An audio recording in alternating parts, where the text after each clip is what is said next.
I met Lucas through a close group of friends I'd known for years. We all started hanging out together, and soon enough he became part of the group. He had the warmest smile, the kindest eyes, and I was instantly drawn in. I was absolutely smitten. Lucas had a history that people warned me about, issues with past girlfriends and a bit of a reputation for having a bad temper. Despite hearing these warnings, even from his ex, I brushed it all aside, convinced that I would be the exception, that he would never hurt me. We officially started dating in late March on the 21st. He'd been out with friends, taking Xanax recreationally, and he ended up confessing to everyone that he was completely in love with me, even though we'd only known each other for 2 months. It felt so intense, and I fell even deeper. Everything about us felt new and thrilling. I was full of butterflies, despite the struggles I was already dealing with. My anxiety and bipolar II disorder. That added a unique challenge to my life, and inevitably to our relationship. Then, around 4 months in, the cracks started to show. One night I had planned to go out with Lucas and some friends, but my anxiety flared up so badly that I couldn't leave my bed. That night his phone was off for hours and I was sick with worry. The next morning he told me that his phone had broken because someone pushed him into a pool. He stayed by my side that whole day, caring for me as I tried to recover from feeling so ill. But then, 3 days before my birthday, I discovered he had cheated on me with his ex that same night. I had stayed in. He'd convinced her to come over, saying he was going to hurt himself because I wouldn't talk to him. They'd slept together, and when I found out, I felt my heart shatter. I left his house in a panic, with him chasing me down the street. I hid, turning off my tracking app and trying to catch my breath, utterly betrayed and heartbroken. The calls didn't stop, each one more desperate than the last. By the time he called me for the 23rd time, I picked up. All I heard was him screaming and begging me not to leave him. Moments later, he called back, telling me he'd shattered his hand punching a mirror in frustration. After a few weeks of feeling torn apart and him pleading with me, I let him back into my life, convincing myself that his desperate apologies meant he truly loved me. From that point on, it became a constant cycle. If I missed his call, within minutes I'd have 10 missed calls and several angry messages, all because I hadn't picked up right away. I mistook his possessiveness for love, thinking it meant he cared deeply. He started demanding my constant attention, every single day. We ended up spending most days in a haze, smoking weed almost constantly, because he couldn't handle being sober without spiraling. I found myself spending hundreds just to keep the peace. His outbursts frightened my friends, but he told me they weren't my real friends anyway, that he was the only person who truly cared about me. Over time, I believed him.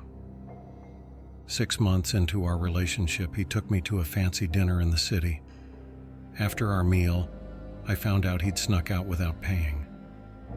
Later that night, while hanging out with our close friends, my friend Sarah sarcastically mentioned I'd been talking about another guy. Lucas flew into a rage, running around to her side of the car and punching her window, sending glass everywhere. The police arrived for a noise complaint, and I ended up walking Lucas home as he sobbed and apologized. That night was a turning point. He began smashing things around my home, damaging my brother's car, even grabbing my shirt while I was driving. I felt truly scared for the first time, realizing how dangerous he could be. I told him I couldn't see him anymore, especially after he'd damaged my brother's car. The next morning, though, he pressured me into meeting him again, taking the car to get fixed so I wouldn't leave him.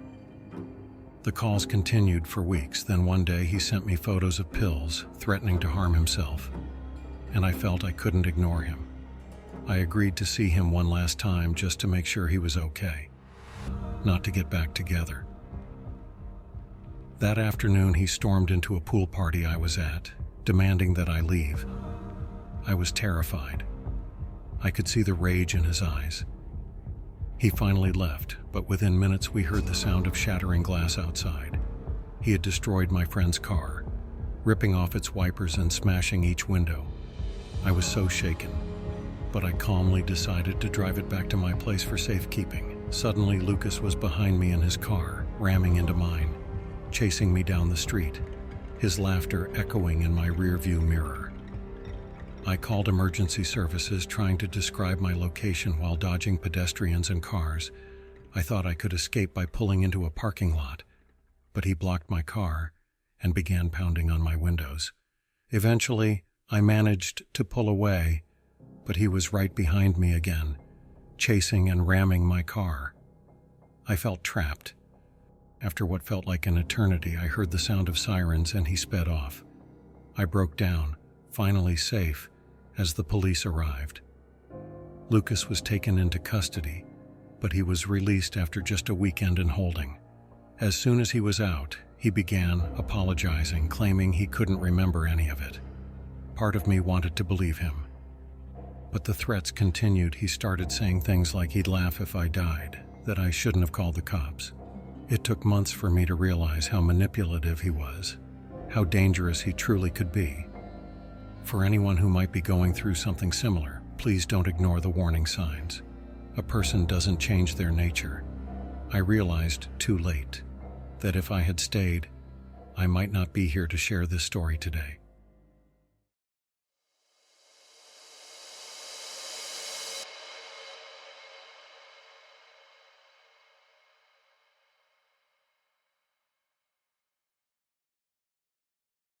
One night I got a message from a seemingly average guy. He was nice, super funny, and kept up a great conversation. He wasn't bad looking either, so I was intrigued and decided to keep chatting with him.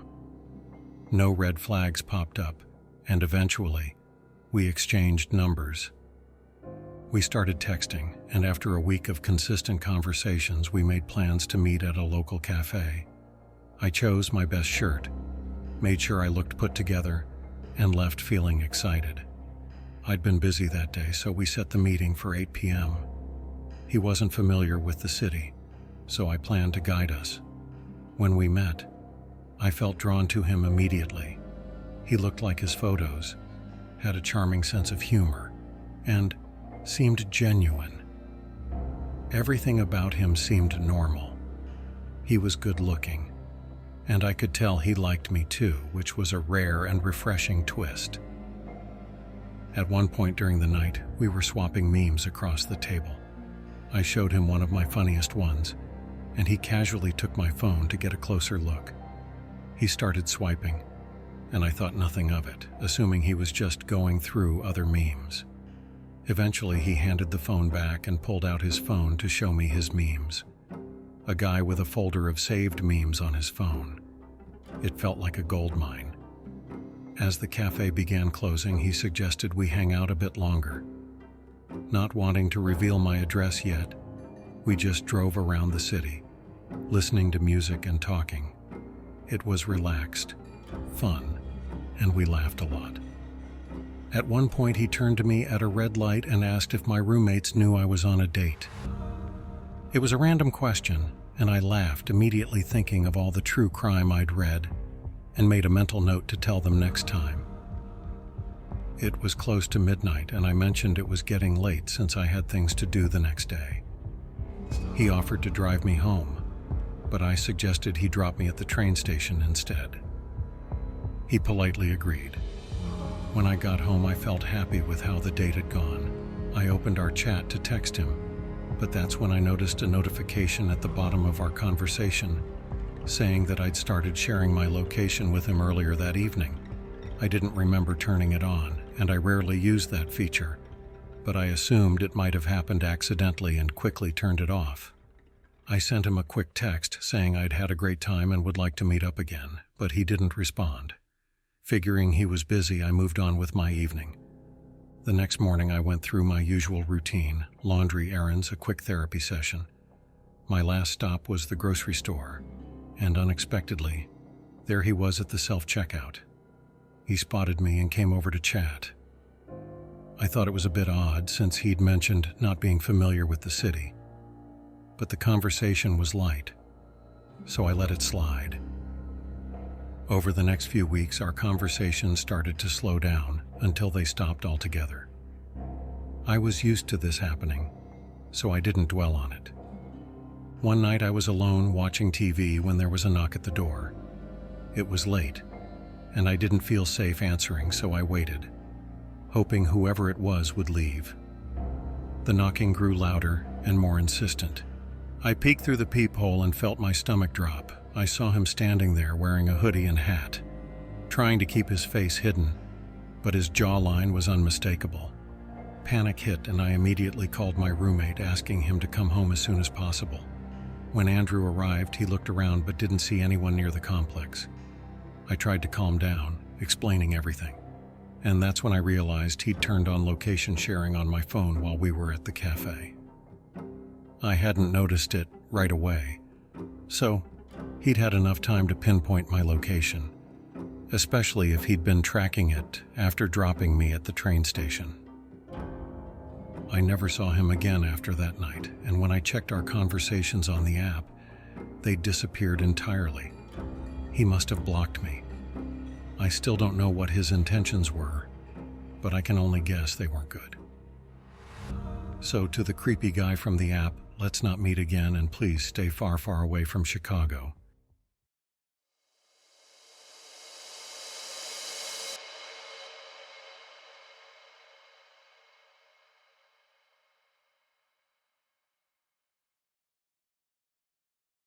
I was on Grindr, looking for either fun dates or new friendships.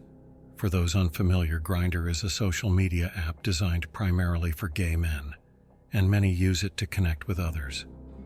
One day, while scrolling through profiles, I received a new message from a guy I'll refer to as Brian. I checked out his profile pictures, read his bio, and decided I was interested in him. We exchanged messages back and forth, and he came across as a really kind, charismatic guy who could actually hold a conversation, something quite rare on the app.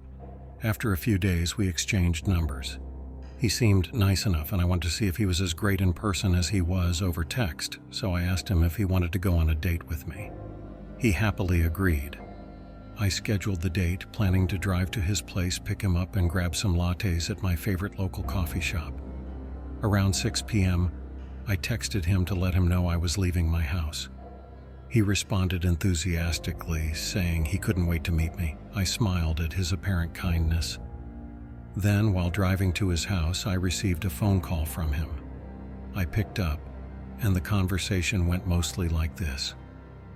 I greeted him and asked what was up. He informed me that there was a quick change of plans. He mentioned feeling tired and suggested I come over instead. He offered to watch some shows and order takeout.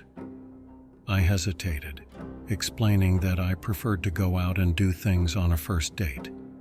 He pushed back, urging me not to be a buzzkill, and insisted I come over, assuring me I wouldn't have a bad time. As he spoke, an unsettling feeling began to bubble up in my gut. Something felt off about the way he spoke to me.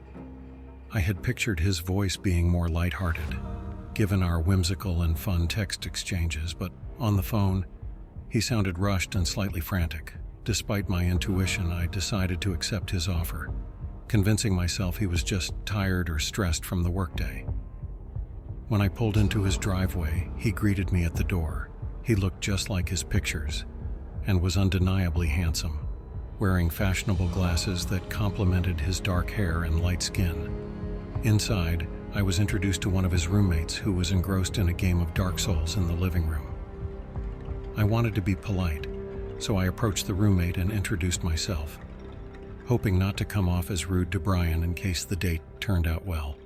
While I was chatting with his roommate, Brian called my name and beckoned me to follow him into his bedroom. I politely excused myself and followed him. As I stepped inside his room, I felt like I had walked into a scene straight out of a horror story. Candles flickered around the space, and upon closer inspection, I saw several altars scattered throughout.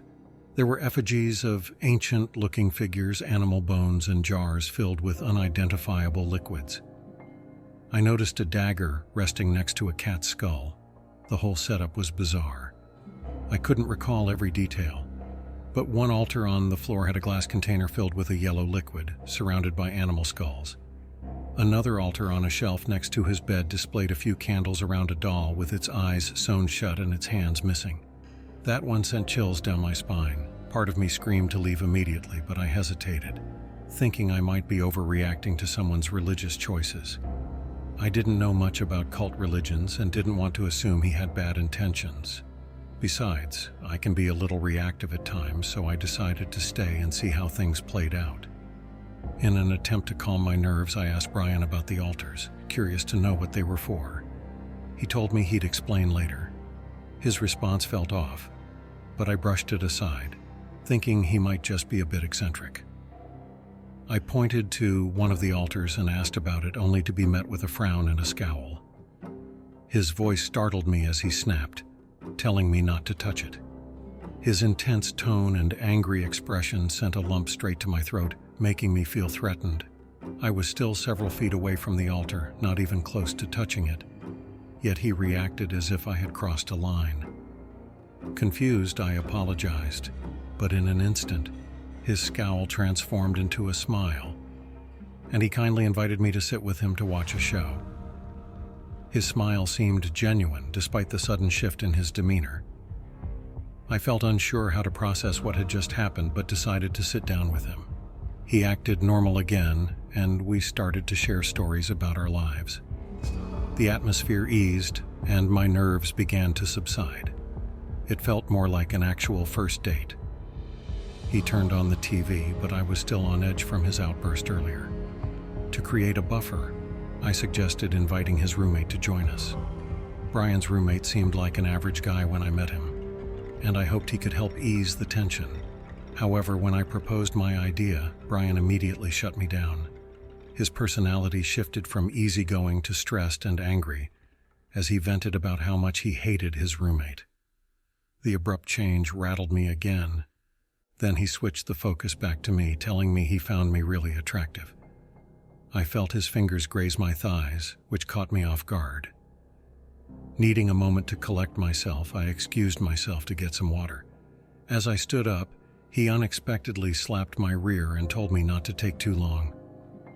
I walked out, closing the door behind me, and headed for the kitchen. I hoped to chat with his roommate, but he was asleep on the couch, so I made a beeline for the cabinets in search of a cup. I considered just leaving, as his sudden touchiness unsettled me.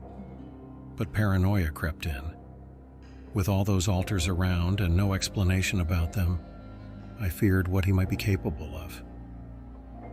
I grabbed my water and cautiously made my way back to his room. When I returned, I saw him sitting on the couch with his legs crossed and his eyes closed. Approaching him, I noticed his mouth moving, but I couldn't hear anything. It struck me as strange, so I called his name, but he didn't respond. I called again, and finally, he opened his eyes, uncrossed his legs, and resumed watching TV without acknowledging what he had just been doing.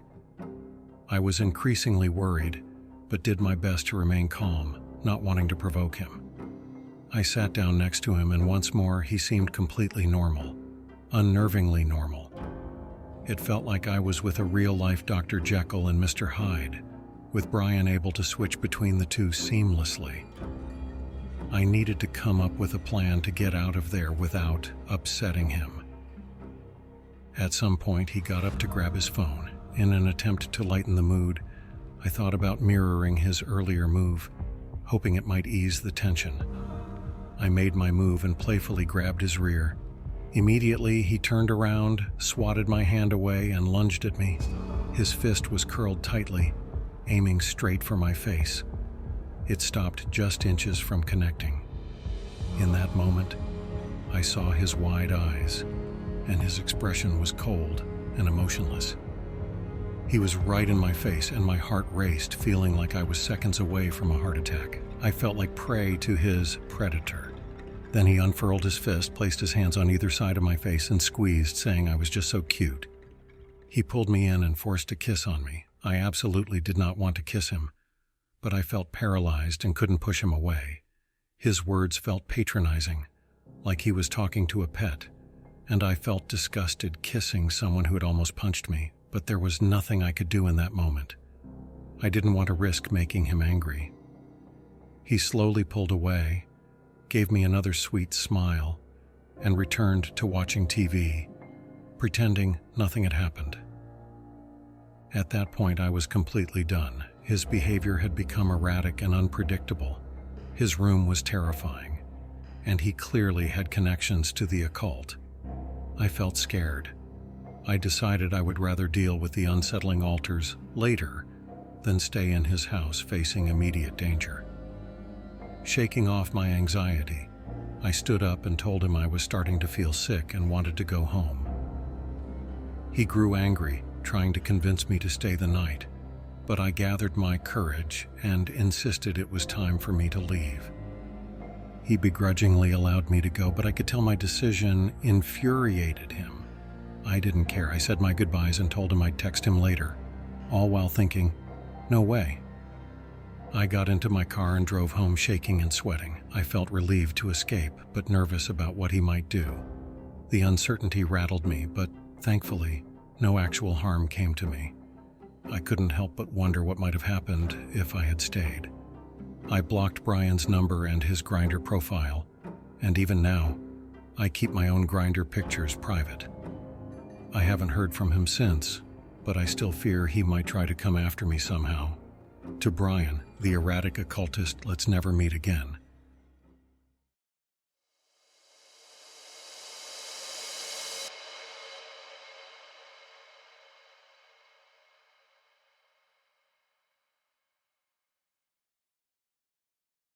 I matched with a man on Tinder one day.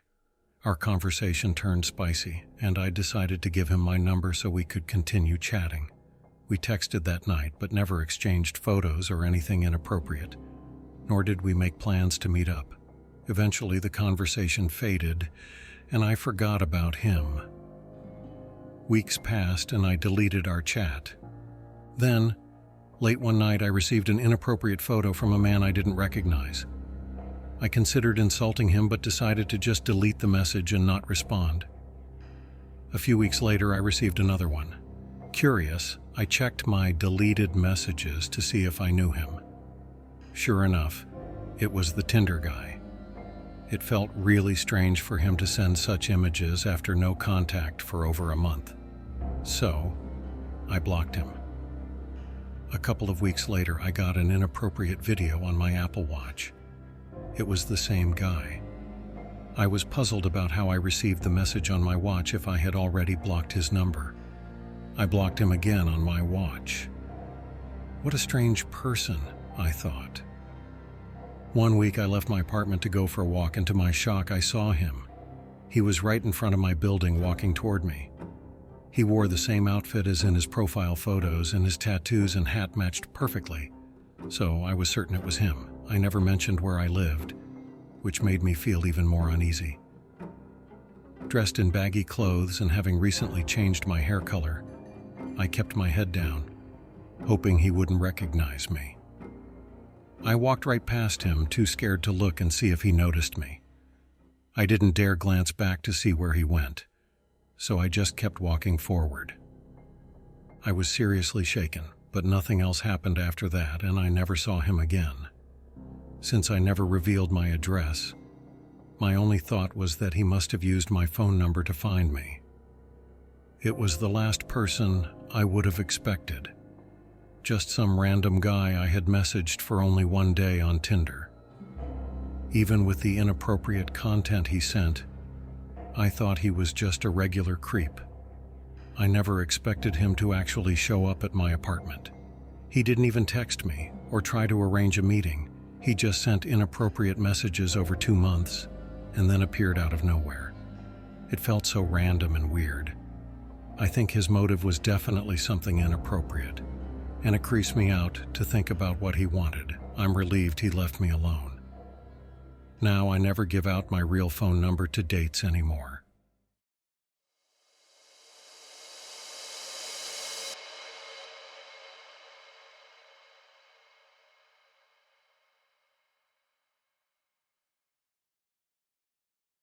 When I was 19 years old, I was a sophomore in college. The only notable relationship I had was with a guy who left me for reasons I still don't understand. During this time, my dad offered his old friend a place to stay. He was in his 40s, and his room ended up being in the downstairs common area right next to mine. His daughter was a childhood friend of both my sister and me, so when she visited, we often spent a lot of time together. I made the now regrettable decision to major in design, which meant a lot of my homework had to be done in that common room. Many late nights led to conversations with him. He spent most nights immersed in World of Warcraft after coming home from his shifts in Atlantic City. When he wasn't gaming, we would watch movies or shows on Netflix or play video games until dawn. Our shared interests, anime, cult horror films, various video game franchises, and a fascination with witchcraft, brought us closer as friends. Without my license at the time, he often drove me to school and work, which gave us more opportunities to bond.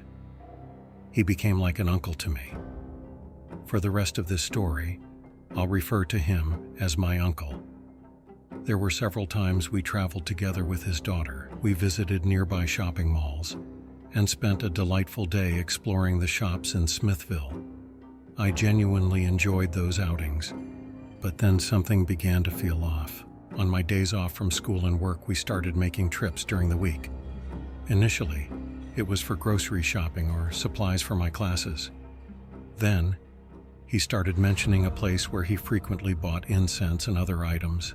One day, I had to babysit my youngest brother, who was 3 at the time. My uncle insisted that he could tag along, so we all went together.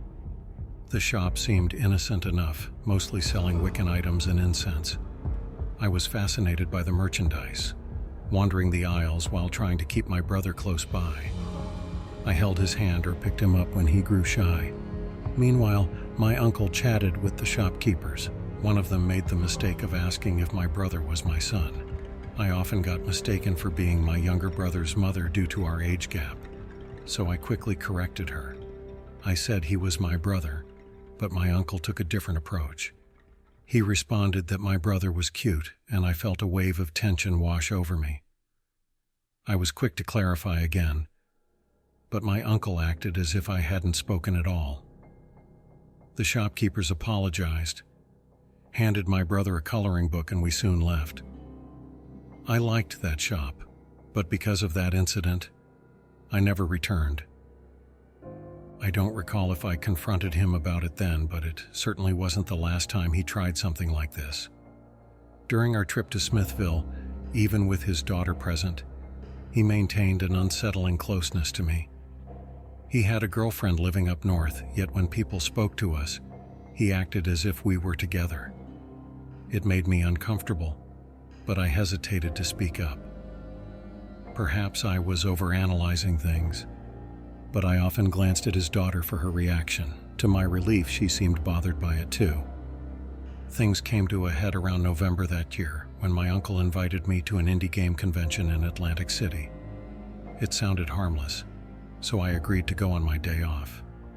The convention was held in a casino, showcasing various indie game developers and vendors. While I was trying out a demo that intrigued me, the developer glanced at my uncle and playfully commented that it was a good game to play with his wife. I felt awkward.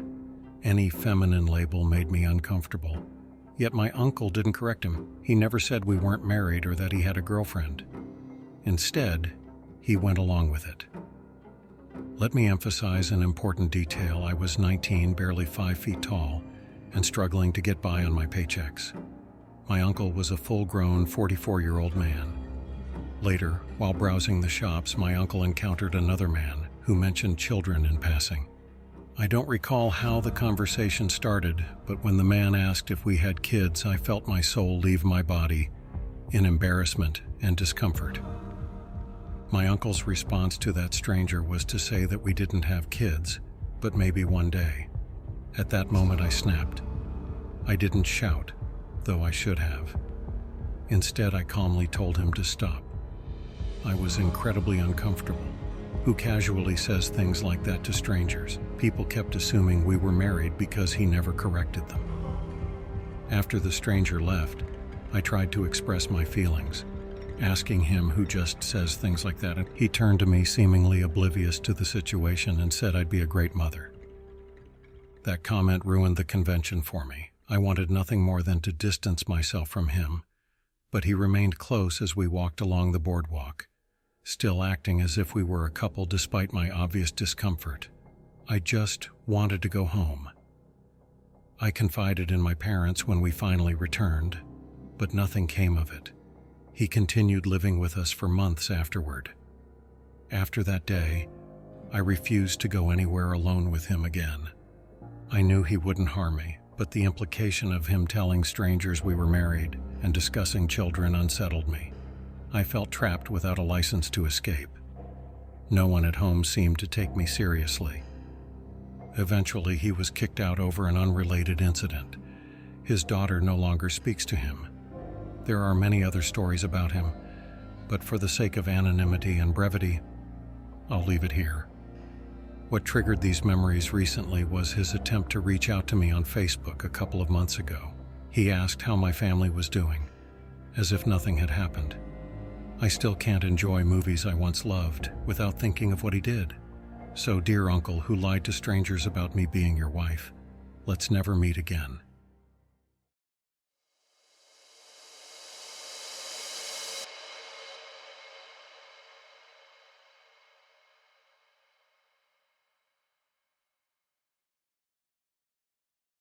My story begins in 2009, during my junior year of high school in a small town in Ohio. That fall, I started dating my first real boyfriend, John. John was a senior, well-liked and funny, with friends who dated my friends. I was thrilled, especially since my strict parents approved of him. Around them, he was quiet, polite, and appreciative. Since it was a small town, John lived just down the street, so we spent a lot of time together. My parents were in the process of divorcing, and John's place felt more comfortable than mine. He lived with Chris, a man he called Dad, though they weren't related. Chris was an adolescent counselor who had met John when he was in foster care and had taken him in around age 13. He was an amazing, kind person who welcomed me as well. And with just him to John and their pug Murphy, the atmosphere was warm and easygoing. I didn't know much about John's past other than that it had been rough. But we had fun together, and Chris always made me feel welcome. Eventually, John confided in me about his suicidal thoughts. I was shaken and told Chris, hoping he'd know how to help. I stayed supportive, even as John's struggles deepened. The following year, I was a senior and John had graduated. He wasn't doing much, no college plans, no successful attempt to join the military. He worked part-time in a job my dad had helped him get. But beyond that, he seemed adrift. I was always focused on school and extracurriculars, and I started to feel like John was holding me back. Our relationship was going downhill, but I was afraid to end it, worried he might harm himself. He had threatened it when I tried before. After I graduated in May 2011, I realized I had to let go. My own mental health was suffering, and John's impact on it was undeniable. I told him we needed to break up and asked him to stop contacting me with self-harm threats. I cut off most contact, and by the end of the summer, I'd moved into an apartment 30 minutes away, near the college I was attending. Then, in April 2012, on a Friday night, I was back in my hometown visiting a friend. I drove past John's house and saw police cars everywhere. My first thought was that John had attempted suicide, so I immediately called our mutual friend Kyle. Kyle was just as clueless and said he'd seen John the day before. According to Kyle, John had been in a good mood, especially since he'd been driving Chris's BMW, something he loved to do. Coincidentally, Kyle was at my apartment with my roommate. He had a bit of a crush on her, so I kept driving there, hoping for more information. When I arrived, Kyle hadn't heard anything new, but my mom called with the full story. She'd heard it from her friends in law enforcement, small-town connections at work. John had killed Chris and was on the run. After someone requested a wellness check, the police had found Chris's body at the house. The news left me stunned and terrified. Kyle, my roommate, and I decided to spend the night at her parents' house for safety.